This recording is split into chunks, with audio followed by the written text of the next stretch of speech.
दुनिया की सबसे ज़्यादा देखी जाने वाली तस्वीर ना किसी मुसव्विर ने तख्लीक की है, ना कंप्यूटर पर बनाई गई है, ना किसी करेंसी नोट पर छपी है और ना किसी किताब का वर्क है।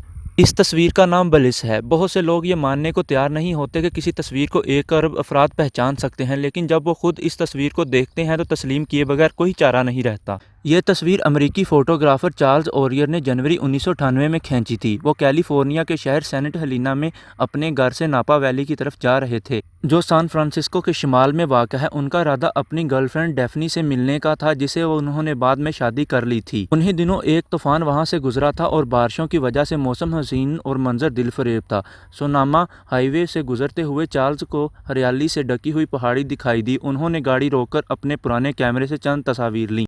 उनके पास मामिया RZ-67 कैमरा था, जो पेशावर फ़ोटोग्राफ़र इस्तेमाल करते थे। उनमें फ्यूजी फ़िल्म की वैल्यू या रील थी, जो दिन में तस्वीर उतारने के लिए बेहतर समझी जाती। चार्ल्स ने बाद में कहा कि तस्वीर इसलिए अच्छी आई कि कैमरे और फिल्म का कॉम्बिनेशन बहुत अच्छा था। उन्होंने वो तस्वीर फ़ोटो कंपनी वेस्टलाइट के ज़रिए फ़रोख्त के लिए पेश कर।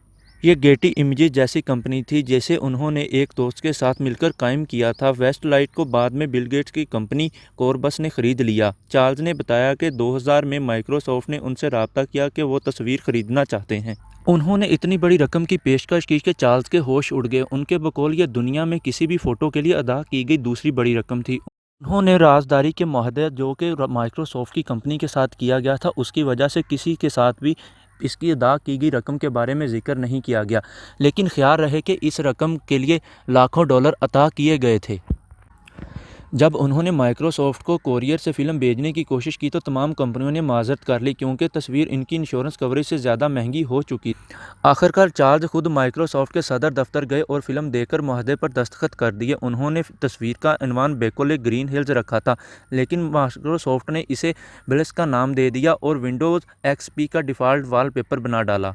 ये फ़ोटो इस कदर सहर अंगेज़ है कि बहुत से लोग इसे हकीकी नहीं मानते और फ़ोटोशॉप का कारनामा समझते हैं। इब्तिदा में कुछ लोगों का ख्याल था कि अगर ये हकीकी तस्वीर बनी है तो न्यूजीलैंड, आयरलैंड, स्विट्ज़रलैंड या यूरोप के किसी और हसीन मकाम पर खींची गई होगी। बेशुमार लोगों का यकीन है कि इसे ज़रूर एडिट किया होगा। चार्ल्स के मुताबिक इस तस्वीर को हरगिज़ एडिट नहीं किया गया। उन्होंने जैसे खींची थी वैसे ही पेश की। चार्ल्स ओरियर ने ज़िंदगी में और भी तस्वीरें खींची हैं और नेशनल जियोग्राफी के लिए भी काम करते रहे हैं। उन्होंने 10 किताबें भी तहरीर की हैं, लेकिन वो तस्लीम करते हैं कि उनकी वजह शोहरत उन्हें याद रखने की वजह से यही ब्लिस तस्वीर है। नवंबर 2006 में प्रोफेशनल फ़ोटोग्राफ़र्स की जोड़ी साइमन गोल्डन और जैकब स्नेबी ने भी इसी मकाम का दौरा किया जहां पर चार्ल्स ने ब्लिस खींची थी। उन्होंने भी तस्वीर बनाई, लेकिन मौसम और हालात मुख्तलिफ होने की वजह से इस मकाम को पहचानना बहुत मुश्किल रहा। उन्होंने अपनी तस्वीर को कई नुमाइशों में पेश किया, लेकिन वो चार्ल्स की तस्वीर का अशर अशीर भी नहीं थी। प्यारे दोस्तों, मज़ीद मालूमात के लिए नीड टू नो को सब्सक्राइब कीजिए और कमेंट सेक्शन में अपनी राय दीजिए। वीडियो को लाइक कीजिए और शेयर कीजिए। शुक्रिया।